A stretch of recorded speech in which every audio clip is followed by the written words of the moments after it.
ça va être une tuerie, entre guillemets, excusez-moi ce terme un peu trivial, tout simplement parce que la seule logique, c'est une logique budgétaire sur le dos des chômeurs. Parmi ces 710 000 personnes, 200 000 d'entre elles pourraient ne pas réussir à ouvrir leurs droits. Concrètement, c'est 200 000 personnes qui pourraient se retrouver sans aucune indemnisation.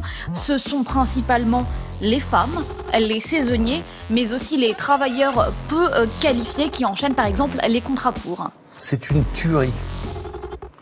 Les gens ne voient pas encore, mais dans 15 jours ou un mois, quand il va avoir les indemnités, ils vont perdre les uns 25%, 30%.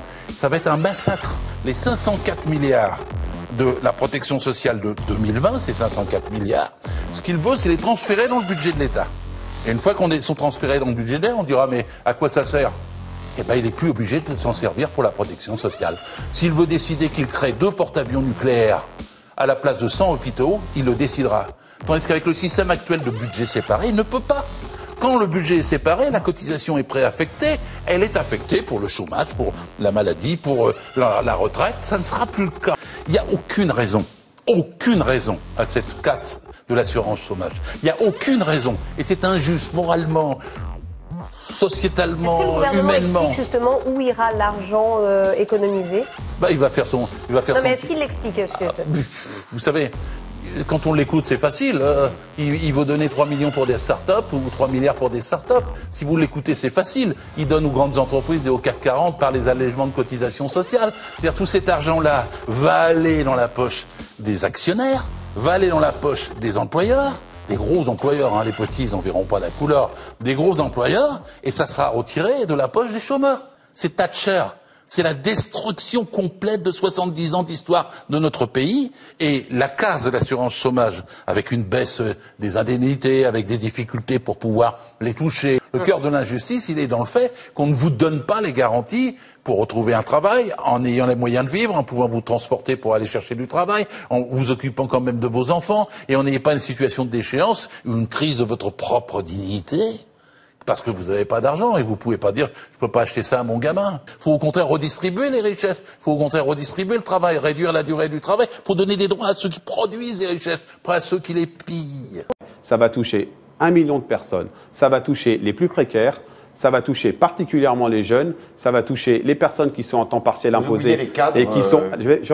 J'ai pas fini mon énumération. Ça va toucher les personnes en temps partiel imposé qui sont majoritairement des femmes, et ça va toucher les cadres parce qu'il faut donner à cette réforme un semblant de justice sociale parce qu'on taperait un peu ceux qui ont des plus hauts revenus. Je crois qu'on mesure mal aussi, Emmanuel, le report qu'il va y avoir vers les minima sociaux, avec le nombre de personnes qui seront plus ou pas indemnisées. Il va y avoir un espèce d'effet pervers qui va entraîner vers les minima sociaux qui risquent d'exploser. On va appeler ce jeune homme Daniel. Il a travaillé 2 mois au chômage pendant 18 mois. Il retravaille 4 mois. Avant la réforme, il touchera 936 €. Après la réforme, 282. Et nous avons cette jeune femme qui, elle, a travaillé 1 mois sur 2 pendant 2 ans. 1425 € par mois. Avant la réforme, elle touchera 1065 €. Après, 705. Et puis, la même personne qui, elle, a arrêté puis a retrouvé un mi-temps. Avant, l'UNEDIC lui donnait 385 € par mois, aujourd'hui 0. Et enfin, pour effectivement dire que ça touche toutes les catégories de travailleurs, nous avons ce jeune homme qui, lui, touchait 4500 € par mois, qui, avant la réforme, touche aujourd'hui 3056 et après la réforme touchera in fine 2085. On est à 1 an quasiment, Hervé Lebras, de l'anniversaire des Gilets jaunes, 17 novembre. On voit malgré tout qu'il y a des augmentations, il y a un climat social volatile comme ça qui fait que, par exemple, à la SNCF, c'est la base qui est parti en premier avant les syndicats, comme si tout pouvait se passer d'une certaine façon. Oui, vous savez, le paradoxe, c'est que l'économie ne va pas si mal, d'une certaine manière. Très clairement, la conjoncture économique mondiale, aujourd'hui, est très morose, voire est dans une situation de pré-crise. Donc si jamais, demain, cette conjoncture devait s'aggraver et toucher in fine forcément la France, là on ne sait pas exactement comment est-ce qu'avec des syndicats déstructurés qui ne sont pas capables de tenir leur base et qui sont en rupture avec le gouvernement, on pourrait réellement échapper à une forme d'inflammation sociale. 1er novembre dit quelques changements, on l'a vu tout à l'heure avec les conditions d'indemnisation de l'assurance chômage. Il y a également la hausse du prix du gaz, des cigarettes, du ticket de métro.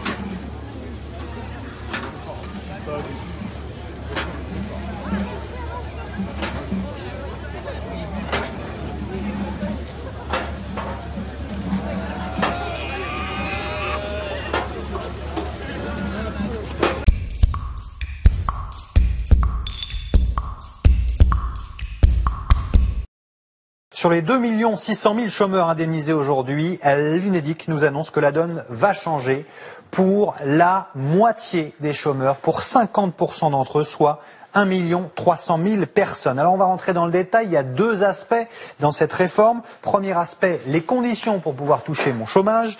Il faudra justifier de 6 mois travaillés sur les 24 derniers mois. La règle a changé puisqu'avant il fallait que je ne justifie que de 4 mois travaillés sur une période plus longue sur 28 mois. Résultat, en appliquant ce changement, voilà ce que nous dit l'UNEDIC.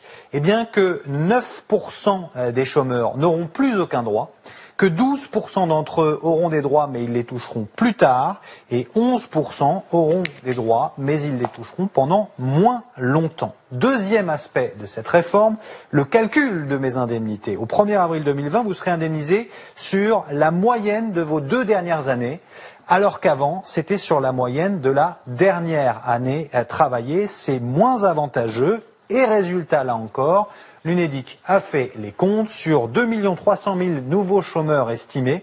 Les indemnités vont baisser pour 37% d'entre eux, soit pour 850 000 personnes. À noter que ça va changer aussi pour les hauts salaires, pour les cadres. Si vous touchiez plus de 4 500 € par mois de revenus, eh bien votre indemnité, après 6 mois au chômage, elle va perdre 30% au 7e mois. L'UNEDIC a calculé que l'impact serait ressenti par 2% des chômeurs. Enfin, dans les changements, on notera aussi l'arrivée au chômage de 2 nouvelles catégories, ceux qui ont démissionné, mais c'est très réglementé, ne pourront être inscrits au chômage que ceux qui sont restés 5 ans dans la même entreprise et qui se sont vus valider leur projet de reconversion par une commission. Et puis les indépendants, ils toucheront 800 € par mois pendant 6 mois, uniquement en cas de liquidation judiciaire. Voilà, ça dans la balance, c'est l'aspect plutôt favorable à ceux qui désormais auront des droits à faire valoir. Est-ce que globalement tout cela, parce que c'est bien sûr aussi un aspect important de la question, en tout cas dans les intentions du gouvernement, va engendrer des économies, Fabien? Il y aura beaucoup d'économies. L'impact calculé par l'UNEDIC, l'impact financier de la réforme, 480 millions dès l'année prochaine. 1,8 milliard en 2021 et 2 milliards d'économies en 2022. Au total, cette réforme, elle va permettre 4,330 milliards d'économies d'ici fin 2022.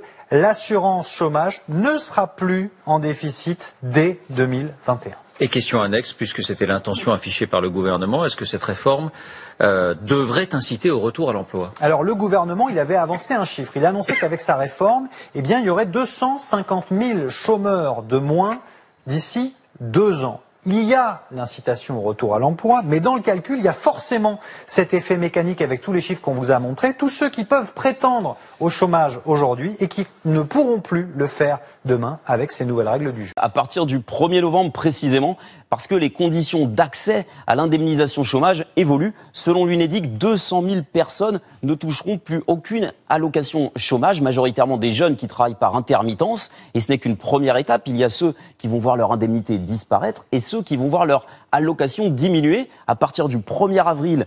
Cette fois, ça concerne selon l'UNEDIC 850 000 personnes, une baisse moyenne de 22% du montant des allocations. On va prendre un exemple concret. Un demandeur d'emploi qui percevait 900 €, avec cette réforme, eh bien, il percevra 700 €. Cela va permettre à l'assurance chômage, à l'UNEDIC, de faire des économies. Des syndicats avancent même un chiffre assez précis, 4 milliards d'euros d'économies en 3 ans. C'est vrai ou c'est faux ? C'est faux, c'est environ la moitié, 2,2 milliards sur 3 ans, vous l'avez dit. Pourquoi ? Tout simplement parce que l'UNEDIC aura aussi de nouvelles dépenses. L'indemnisation des salariés démissionnaires, par exemple, et l'indemnisation des travailleurs indépendants, les professions libérales, les commerçants, les artisans, par exemple. Ça va être une tuerie, entre guillemets, excusez-moi ce terme un peu trivial, tout simplement parce que la seule logique, c'est une logique budgétaire sur le dos des chômeurs. Et c'est ce qui est en train de se passer. C'est 1,4 million de personnes qui vont subir l'assurance chômage, la réforme de l'assurance chômage. Ils vont subir quoi? Soit un raccourcissement de leurs droits, soit une baisse d'indemnisation, pour certains de 25 à 50%, soit le fait qu'ils ne vont pas pouvoir rentrer sur le marché du travail. Vous voyez, c'est des gens qui vont concrètement subir la réforme financièrement. Et avec notamment la dégressivité pour les plus hauts revenus, comme on dit, même si ce n'est pas forcément très haut, avec le fait qu'il va falloir cotiser 6 mois au lieu de 4 mois, etc. Donc ça va créer des trappes à pauvreté. Cette réforme, elle est injuste. Et puis d'autre côté, on nous a dit, oui, mais on va aussi responsabiliser les entreprises. Les décrets, bizarrement, les décrets pour instaurer le bonus-malus dans cette branche, dans cette petite branche, malheureusement, ils ne sont pas encore parus. Et la mise en place du bonus-malus, c'est pour 2021. Donc je vous le dis, cette réforme, c'est exactement ce que la CFDT avait dit en juin et juillet. Elle est faite pour une logique purement budgétaire. Elle va rapporter 3,4 milliards, voire plus selon certaines études. 4,5 milliards selon les Échos. Plus, selon certains, 4 milliards sur le dos de qui? Des demandeurs d'emploi. Eh bien moi, je vous le dis, ce n'est pas le modèle de protection sociale, ni le modèle de société que j'ai envie de prôner. Et donc le gouvernement, il a fait ses décrets, il en portera une responsabilité. 110 000 personnes pourraient être concernées la première année. Ça, c'est l'UNEDIC qui le dit. C'est l'organisme qui est en charge de verser ces allocations. Et toujours selon l'UNEDIC, parmi ces 710 000 personnes, 200 000 d'entre elles pourraient ne pas réussir à ouvrir leurs droits. Concrètement, c'est 200 000 personnes qui pourraient se retrouver sans aucune indemnisation. Ce sont principalement les femmes, les saisonniers, mais aussi les travailleurs peu qualifiés qui enchaînent par exemple les contrats courts. Autre point noir, les droits rechargeables, comme on dit, vont être rabotés. C'est par exemple l'étudiant qui fait un job saisonnier pendant les vacances. Il ne va plus pouvoir compter sur ses indemnisations au chômage pour payer son loyer par exemple, ou tout simplement pour remplir son frigo. Et les grands perdants, à la fin, ça va être les cadres, quand même. Ah oui, à la fin des fins, les grands perdants, ce sont les cadres et plus précisément ceux qui gagnent au moins 4 500 € bruts par mois. Ils verront leurs allocations réduites de 30% à partir du 7e mois de chômage, alors que c'est pourtant eux qui cotisent le plus, évidemment proportionnellement à leur salaire. Alors si on additionne tous ces profils, cette réforme de l'assurance chômage, elle devrait pénaliser, on l'a dit, les femmes, les saisonniers, les travailleurs peu qualifiés, les étudiants par exemple, mais également les cadres. Ça fait beaucoup de mécontents. Et ça fait beaucoup de monde. Merci, Enivine, ça fait beaucoup de monde. C'est peut-être pas tout à fait le bon moment, non, dans le climat actuel. C'est pas le bon moment pour Emmanuel Macron, et ce pour deux raisons. D'abord parce qu'on a vu que le syndicat qui montait le plus au créneau, c'était la CFDT. Ce syndicat-là, Emmanuel Macron en a besoin. Très dur, Laurent Berger, ce matin. Très dur, Laurent Berger. Il en a besoin exactement pour la réforme des retraites. Si jamais il n'a pas la CFDT de son côté, ça va être très compliqué. Deuxièmement, et c'est en lien également avec la réforme des retraites, comme vous l'avez très bien dit, les plus impactés, ce sont les cadres. Qui aujourd'hui est le plus mécontent de la réforme des retraites? C'est les professions libérales et les cadres. Tout à l'heure, on expliquait que la force d'Emmanuel Macron, c'est sa base électorale, son noyau dur, celui qu'il peut mobiliser au municipal, au régional, au départemental et évidemment en vue des présidentielles. Si jamais ce noyau dur tremble, eh bien c'est le président qui est fondamentalement fragilisé. Et là, très clairement, on voit dans cette base électorale des sujets de mécontentement, alors que jusqu'à présent, elle le soutenait profondément sur l'ensemble des réformes. Là, il peut y avoir un vrai problème. C'est une tuerie. Les gens ne voient pas encore, mais dans 15 jours ou un mois, quand il va avoir les indemnités, ils vont perdre les uns 25%, 30%. Ça va être un massacre du point de vue des chômeurs. En gros, Macron a décidé de mettre fin à l'assurance chômage, de étatiser la prise en main du chômage et de retirer en gros 3,5 milliards aux chômeurs pour d'autres budgets. Ah, j'ai entendu qu'il faisait une guerre de l'espace. Là, il a placé 3 milliards. Et l'assurance chômage, il faut savoir, ça dépendait pas du tout de ceux qui payent des impôts. C'était pas des imposables. C'était une cotisation comme une assurance. Le patron mettait une part, le salarié mettait une part, et elle était équilibrée. J'insiste sur cet aspect parce que on croit qu'elle n'était pas. Mais la moitié des chômeurs déjà ne touchaient pas d'indemnité. Et ceux qui touchaient, ils auraient parfaitement pu continuer à la toucher, même en l'augmentant, parce qu'il y avait de l'argent dans les caisses. Mais alors quel but? Pourquoi urgence à réformer sur ce point les retraites? On nous dit bon, c'est l'équilibre, mais là, en l'espèce, on a Quand tout le monde comprendra le machiavélisme de Macron pour détruire l'ensemble de la protection sociale, ce sera clair. Jusqu'à présent, les gens ont encore des doutes. Oh, il n'osera pas, il y a toujours des médecins et tout ça. mais il tue la sécurité sociale dans son ensemble. Le chômage, les retraites, les allocations familiales, les accidents du travail, il ne veut plus, il l'a dit, qu'il y ait de cotisation sociale. C'est-à-dire, il ne veut plus qu'il y ait de salaire brut. Hein. La cotisation n'est pas un impôt.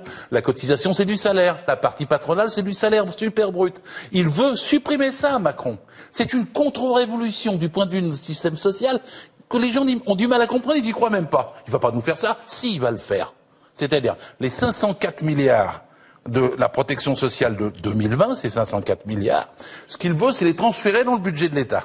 Et une fois qu'on sont transférés dans le budget de l'État, on dira, mais à quoi ça sert? Eh ben, il n'est plus obligé de s'en servir pour la protection sociale. S'il veut décider qu'il crée 2 porte-avions nucléaires à la place de 100 hôpitaux, il le décidera. Tandis qu'avec le système actuel de budget séparé, il ne peut pas. Quand le budget est séparé, la cotisation est préaffectée, elle est affectée pour le chômage, pour la maladie, pour la retraite, ça ne sera plus le cas. Alors vous dites... Il pourra l'utiliser autrement. Vous me permettez une seconde? Oui, allez-y, je vous en prie. Sur le fait que l'assurance chômage était équilibrée, parce que les gens ne comprennent pas toujours facilement le problème. À quoi servait l'argent, alors, s'il y avait de l'argent en trop? À faire la formation, à faire fonctionner Pôle emploi, etc., sur le budget des indemnités. C'est comme si, quand vous avez une assurance automobile, alors vous avez un accident automobile, vous allez voir votre assureur, vous dites remboursez-moi, c'est l'équivalent du chômage si vous voulez, et puis l'assureur dire non, j'ai utilisé l'argent pour faire les ronds-points, pour faire les feux rouges, pour faire les bretelles de l'autoroute, j'ai plus d'argent pour vous rembourser pour votre voiture. C'était comme ça que ça fonctionnait pour pomper l'argent des chômeurs. Il n'y a aucune raison à cette casse de l'assurance chômage. Il n'y a aucune raison. Et c'est injuste, moralement, sociétalement, humainement. Est-ce que le gouvernement explique justement où ira l'argent économisé? Il va faire son... Non, mais est-ce qu'il l'explique? Vous savez, quand on l'écoute, c'est facile.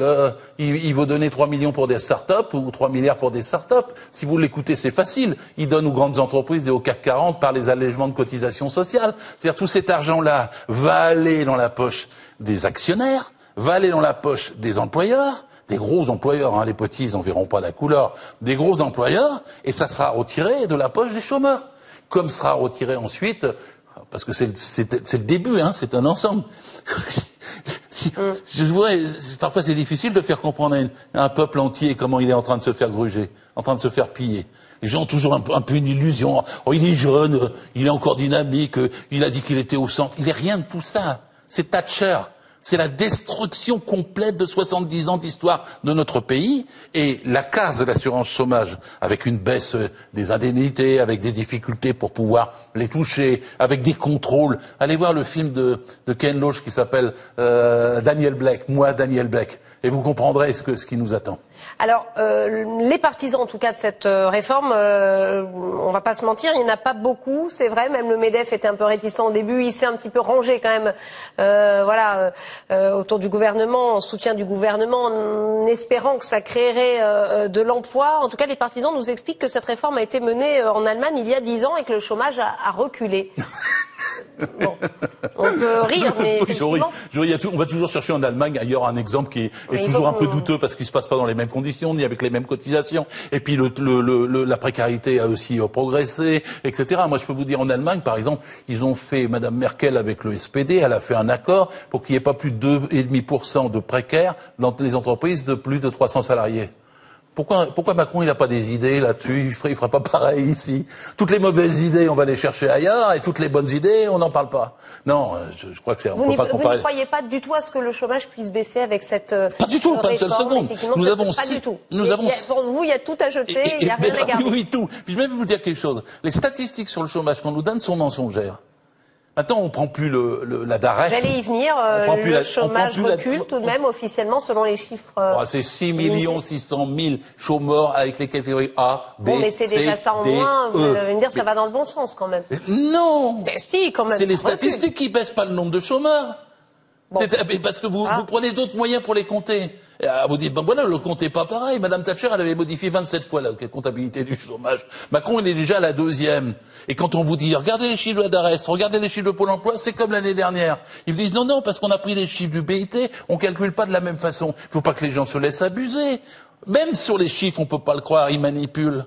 Et donc, je vous le dis, de toute façon, 3 200 000, même dans les catégories A, B, ces 6 600 000 hors Mayotte, prennent toujours la précaution de dire hors Mayotte, au total, avec les 5 catégories, vous avez un chômage de masse écrasant en France. Donc, la moitié seulement de ces gens sont indemnisés, sont concernés par la baisse brutale de leurs indemnités qu'ils vont avoir là, à la fin du mois, ou dans les 2-3 mois qui suivent. La moitié des gens seulement. Mais c'est déjà dramatique. Le cœur de l'injustice, il est dans le fait qu'on ne vous donne pas les garanties pour retrouver un travail, en ayant les moyens de vivre, en pouvant vous transporter pour aller chercher du travail, en vous occupant quand même de vos enfants, et en n'ayant pas une situation de déchéance, une crise de votre propre dignité, parce que vous n'avez pas d'argent, et vous pouvez pas dire, je peux pas acheter ça à mon gamin. Faut au contraire redistribuer les richesses, faut au contraire redistribuer le travail, réduire la durée du travail, faut donner des droits à ceux qui produisent les richesses, pas à ceux qui les pillent. Merci Gérard Filoche d'avoir été avec nous. Ça va toucher 1 million de personnes, ça va toucher les plus précaires, ça va toucher particulièrement les jeunes, ça va toucher les personnes qui sont en temps partiel imposé et qui sont. J'ai pas fini mon énumération. Ça va toucher les personnes en temps partiel imposé qui sont majoritairement des femmes, et ça va toucher les cadres parce qu'il faut donner à cette réforme un semblant de justice sociale parce qu'on taperait un peu ceux qui ont des plus hauts revenus. Eh bien, je le dis, c'est inacceptable pour la CFDT. Emmanuel Macron a défendu aujourd'hui la réforme lors de son déplacement à Marseille. Il s'est rendu dans une agence de Pôle emploi. Il a défendu la réforme qui, dit-il, va dans le sens de ce que veulent les gens, c'est-à-dire travailler. Et il a lancé aux gens qui étaient là du travail, on va vous en trouver. Donc comment est-ce que vous réagissez à ce Moi, je confirme. Volontarisme Je confirme ce que dit le président de la République. C'est-à-dire que les gens, ils veulent travailler. Ouais. Ils veulent travailler dans de bonnes conditions, mais ils subissent aussi le chômage. Ils subissent la précarité. Mais il dit que la réforme, c'est pour les gens qui veulent travailler. Non, mais les gens, ils subissent du chômage et de la précarité dans un certain nombre de secteurs professionnels. Je peux vous donner des exemples très précis de personnes qui vont être impactées par cette réforme. Ils veulent aussi être indemnisés comme il faut lorsqu'ils subissent des périodes de chômage. Et ce dont il est question, c'est pas une réforme pour créer de l'emploi. On sait bien que ce n'est pas l'assurance chômage qui crée de l'emploi. Ce n'est pas une réforme pour accompagner les demandeurs d'emploi, même s'il y a des mesures bénéfiques de ce côté-là.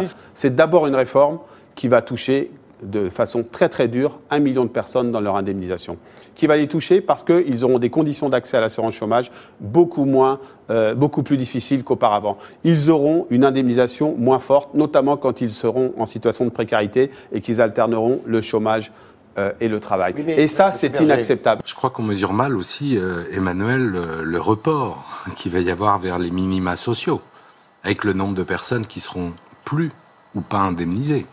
Il va y avoir un espèce d'effet pervers qui va entraîner vers les minima sociaux qui risquent d'exploser.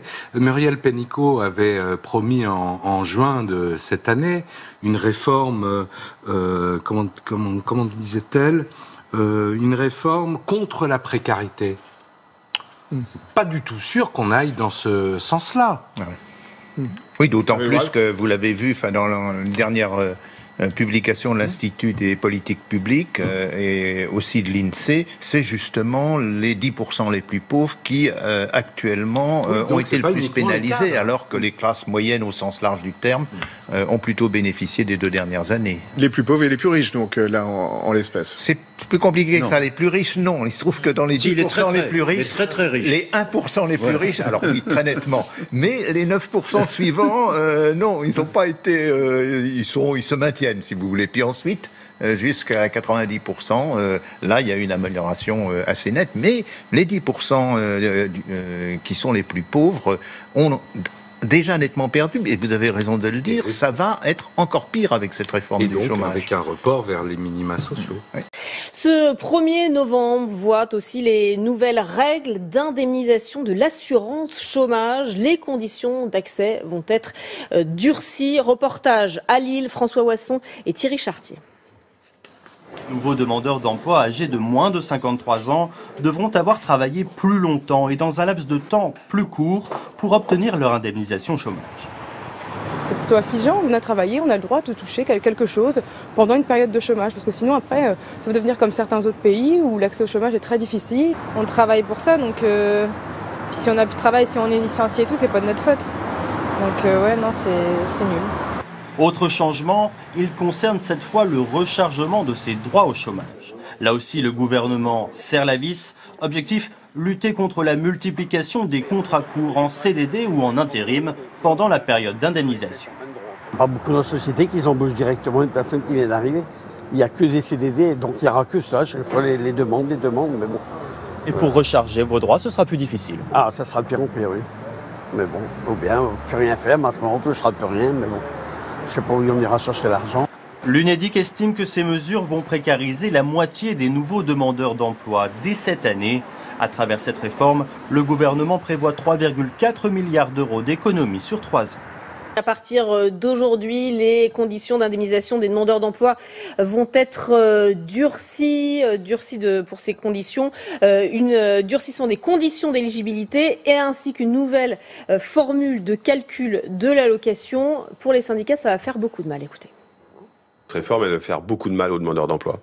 C'est 1,4 million de personnes qui vont être très directement concernées, soit le 1er novembre parce qu'ils auront des conditions d'entrée moins favorables pour rentrer en indemnisation, pour avoir une indemnisation chômage, et en avril avec le durcissement du niveau d'indemnisation, plus si on rajoute à ça ce qu'on appelle les hauts revenus, mais qui sont en gros les cadres, à qui on va faire subir de la dégressivité. En gros, ça fait 100% de perdants. Laurent Berger, ce matin, chez nos confrères de France Info, 100% de perdants. Qui est-ce qui veut prendre la parole? Comment vous voyez? Allez-y. Écoutez, moi, plutôt que d'un grand discours, je vais vous donner 4 exemples seulement. On va appeler ce jeune homme Daniel. Il a travaillé 2 mois au chômage pendant 18 mois. Il retravaille 4 mois. Avant la réforme, il touchera 936 €. Après la réforme, 282. Et nous avons cette jeune femme qui, elle, a travaillé 1 mois sur 2 pendant 2 ans. 1425 € par mois. Avant la réforme, elle touchera 1065 €. Après, 705. Et puis, la même personne qui, elle, a arrêté puis a retrouvé un mi-temps. Avant, l'UNEDIC lui donnait 385 € par mois, aujourd'hui 0. Et enfin, pour effectivement dire que ça touche toutes les catégories de travailleurs, nous avons ce jeune homme qui, lui, touchait 4500 € par mois, qui, avant la réforme, touche aujourd'hui 3056 et après la réforme touchera in fine 2085. Voilà, donc je pense que plutôt qu'un long discours, des exemples très précis pour dire que ce syndicaliste a raison, tout le monde est touché, quelle que soit la classe sociale à laquelle il appartient. Moi, je pense qu'une réforme aurait pu être menée, mais de manière un peu plus lente, un peu plus progressive, et sans aller jusqu'à des coupes aussi importantes que celles qui ont été présentées tout à l'heure par Michel Larive.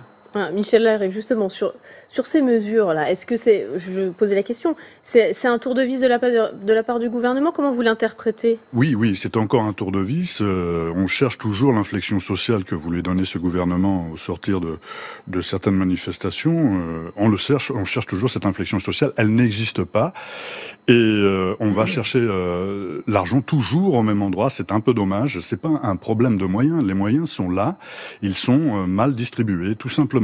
Et donc, on va à nouveau, en plus, au-delà des restrictions sur l'assurance, on va surtout stigmatiser le chômeur. On va le culpabiliser de ne pas avoir d'emploi. Et ça, c'est très très grave. On rentre là dans un climat toujours de stigmatisation, de suspicion. Ça n'est pas un climat propice au développement de nos sociétés, je vous le dis. Philippe Laurent. Oui, non, je partage cette analyse. Mais la raison n'est pas encore une fois d'aujourd'hui ou d'hier, elle est de très très long terme. Nous sommes un pays très compliqué de ce point de vue. Moi, j'appelle vraiment à une évolution de la culture. Tous ici, parlementaires, élus locaux, chefs d'entreprise, syndicalistes, on a tous le rôle à jouer. Je constate d'ailleurs que certains essaient de le jouer aussi et d'avoir ce discours. On a entendu tout à l'heure des syndicalistes de la CFDT. Mais je crois qu'il faut vraiment et ça c'est le rôle de l'État, il faut que l'État cherche à apaiser au maximum, cherche à rentrer dans cette logique. Ça veut dire beaucoup d'efforts de la part, à la fois, bien sûr, des ministres, etc. Mais ça veut dire aussi, encore une fois, je le dis, beaucoup d'efforts de la part, je vais dire pour aller vite, de la haute administration, des cabinets ministériels, etc., qui ne sont pas du tout rompus à cet exercice. Pour qu'il y ait un bon dialogue, il faut qu'aussi, et vous l'avez tous dit, on l'a tous dit, la confiance. Et la confiance nécessite qu'on parte pas sur des mauvaises bases. Et Philippe le disait, quand les personnes qui se mettent autour de la table ont le sentiment qu'il va y avoir des perdants, et là je parle de la réforme qui s'annonce sur les retraites, ça ne pourra pas marcher si, d'emblée, on se dit il y en a qui vont perdre. Pour dialoguer, il faut s'écouter. Ouais. Or là, personne ne s'écoute. derrière un dialogue, pas de résultat. C'est la loi qui l'organise, c'est votre nouvelle loi qui l'a organisée. Parce qu'auparavant, il fallait un dialogue et un résultat du dialogue, absolument, pour pouvoir légiférer. Et depuis votre loi, maintenant, le gouvernement a la main s'il n'y a pas de consensus. Donc, pour cela, il est très facile d'organiser le dissensus, comme ça a été le cas, et derrière dire que ce que vous venez de nous dire, il n'y a pas d'accord, donc nous allons prendre la main et nous allons décider unilatéralement. Voilà comment les choses se passent. Donc là, il n'y a pas de dialogue. Pour avoir un dialogue, il faut effectivement qu'il y ait un échange et que le retour soit accepté par l'autre partie. Et c'était ce qu'il y avait avant votre loi. Oui, la France est championne d'Europe de la fiscalité, il faut le dire, mais ce qu'il faut dire aussi et répéter, c'est que nous sommes aussi champions d'Europe de la redistribution. Elle consacre, la France, 24,1% des recettes de fiscalité à la protection sociale. Lorsqu'on paie des impôts, lorsqu'on paie des taxes, des cotisations sociales, en fait, on ouvre et on paie des droits pour en bénéficier un peu plus tard dans la vie en fonction des moments. Ce sont des prélèvements qui vont financer nos indemnités de chômage, si nous connaissons une période de chômage dans notre vie, nos aides au logement aussi, même si elles sont reniées de temps en temps, nos dépenses de santé et aussi les pensions de retraite lorsqu'on a terminé sa vie active. Et toujours, d'après Eurostat, le risque de pauvreté qui est calculé en France est parmi les plus faibles d'Europe. En fait, le taux de pauvreté en France avant redistribution, il se situe à 22%, sauf que la redistribution a lieu et ce taux chute à 13%. Et là-dessus, la France fait mieux que l'Allemagne, fait mieux que le Royaume-Uni et fait mieux que la Suède. On est à 1 an quasiment, Hervé Lebras, de l'anniversaire des Gilets jaunes, 17 novembre.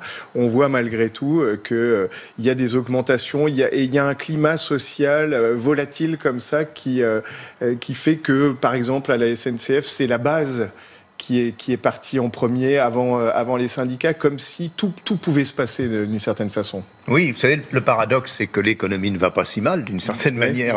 Et c'est souvent, justement, quand l'économie va mieux, que les appétits réapparaissent. Donc, on est en train d'assister à une certaine concurrence pour participer au gain de l'économie, parce que la France y compris pendant les 30 Glorieuses, a au fond toujours vécu améliorer son système et lutter contre les inégalités en utilisant le surplus économique. Ça, on le sait.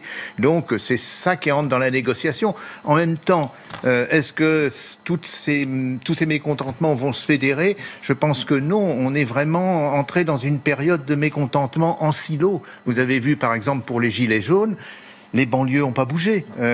Après tout, en 2005, ce qu'on appelle maintenant la périphérie n'avait pas bougé.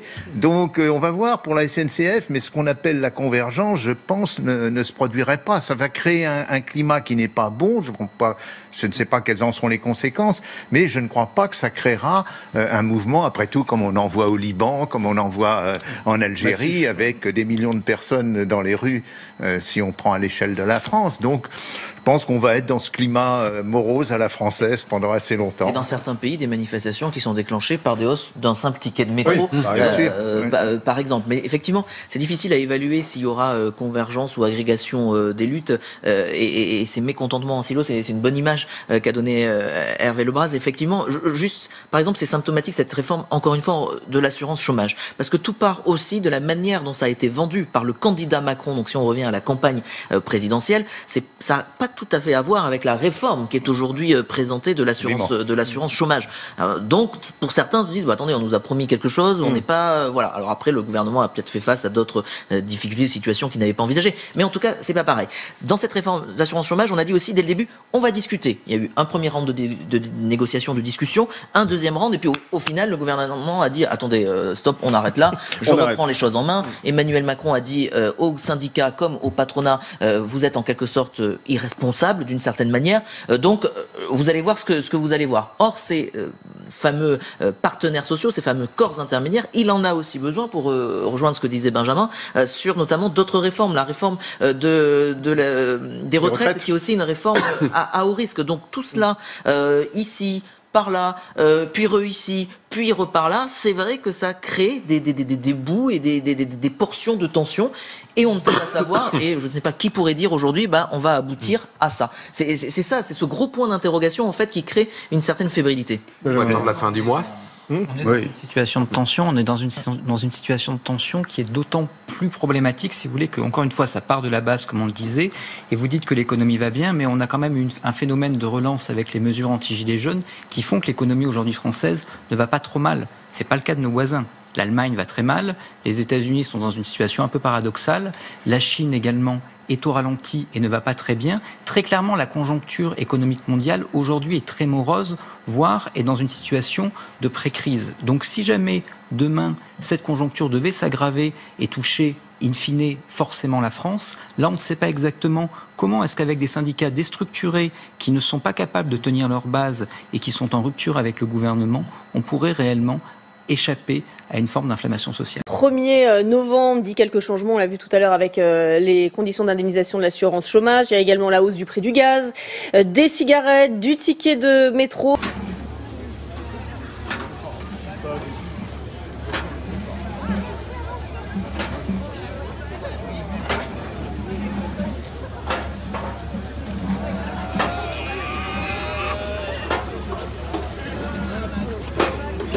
Pour 16 millions impôts payés ailleurs en Europe, 0 €.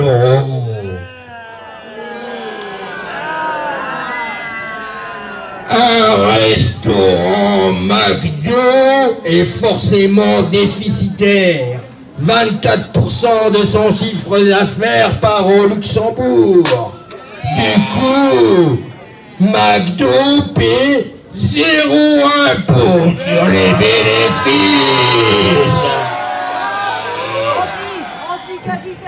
McDo paye tes salariés. Un emploi chez McDo, c'est un CDI qui garantit de ne pas toucher d'indemnité de fin de contrat au moment de la démission. Un emploi précaire payé au SMIC. Du travail, matin, soir, nuit, samedi, dimanche et jours fériés, sans supplément de salaire.